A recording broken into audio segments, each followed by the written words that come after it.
Government initiate చేసి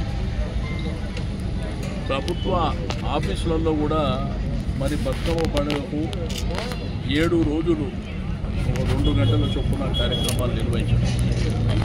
రెండోది ప్రతి ఆడపడుచుకు చీరలు ఇవ్వడం. ఇవన్నీ కేసీఆర్ గారి ప్రభుత్వంలో ఆ బతుకమ్మ మరి విశ్వవ్యాప్తమైంది. అంటే ప్రపంచవ్యాప్తంగా కూడా అమెరికా లాంటి దేశంలో, లండన్ లాంటి దేశంలో, ఆస్ట్రేలియా కానివ్వండి, దుబాయ్ కానివ్వండి, విశ్వవ్యాప్తంగా బతుకమ్మ పండుగ అంటే ఒక తెలంగాణలో పుట్టిన బతుకమ్మ ప్రపంచవ్యాప్తమైంది. రెండోది ఫ్లైట్లో పోయేటప్పుడు కూడా బతుకమ్మ ఆడే విజువల్స్ కూడా మనం చూసినటువంటిది.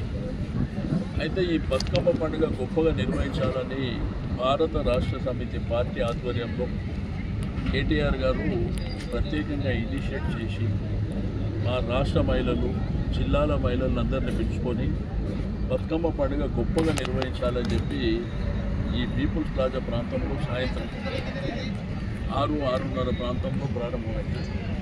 కొన్ని వేలాది మంది సమక్షంలో ఈ బతుకమ్మ పండుగ గొప్పగా నిర్వహించాలని మా అక్క చెల్లెళ్ళు, మా మహిళా నాయకురాళ్ళ ఆధ్వర్యంలో మరి బ్రహ్మాండంగా ఈ బతుకమ్మ పండుగ గొప్పగా ఈ సాయంత్రం జరుగుతుందని చెప్పి నేను ఈ సందర్భంగా తెలియజేస్తూ ఉంటాను. ఈరోజు చూస్తున్నాం రాష్ట్రంలో కేసీఆర్ గారి పరిపాలన చూసినాం. ఈ 20 మాసాల కాంగ్రెస్ పరిపాలన కూడా చూసినాం. బట్ ఎంత వ్యత్యాసం ఉందనేది ఈరోజు ప్రజలు కానీ, రైతాంగం కానీ, గ్రామీణ ప్రజలు కానివ్వండి, ప్రత్యేకించి మా మహిళలు ఎదురు చూస్తున్నారు ఎప్పుడు కేసీఆర్ గారి ప్రభుత్వం పనిచేస్తుందని చెప్పి.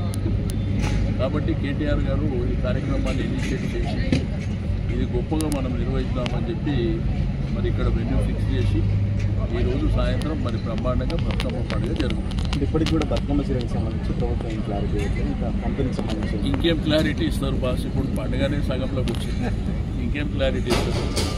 ఆ రోజు ఏంటంటే బతుకమ్మ పండుగ వస్తుందంటే ఒక నెల ముందే ఏర్పాట్లన్నీ జరుగుతుంది. మరి గ్రామాల వారీగా, పట్టణాల వారీగా హైదరాబాద్లో కానివ్వండి ప్రతింటికి చీరలు వెళ్ళిపోతున్నాయి. వాళ్ళు కూడా సంతోషంగా ఆ చీరలు కట్టుకొని బతుకమ్మ ఆడేటువంటి పరిస్థితుల్లో మన కళ్ళారా చూసినటువంటి. కాబట్టి సరే ఈ గవర్నమెంట్ ఏందనేది ప్రజలు ఆల్రెడీ డిసైడ్ అయిపోయారు. కాబట్టి ఈరోజు సాయంత్రం భారత రాష్ట్ర సమితి పార్టీ మా రాష్ట్ర మహిళా నాయకురాళ్ళ ఆధ్వర్యంలో గొప్పగా బతుకమ్మ పండుగ జరగబోతుంది.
Gracias.